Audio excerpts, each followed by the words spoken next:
If you have Samsung Galaxy A17 5G smartphone and you want to enable split screen and pop-up view, then this is the video for you.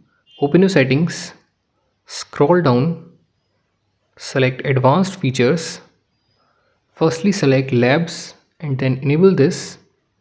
Come back, select multi-window and enable all these three.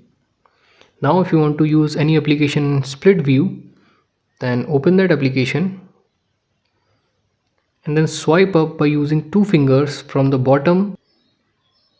Select the second application.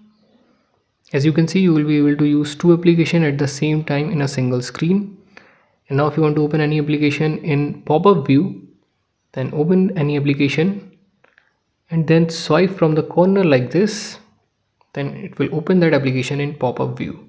So that's how you can enable and use pop-up view and split screen in Samsung Galaxy A17 5G smartphone.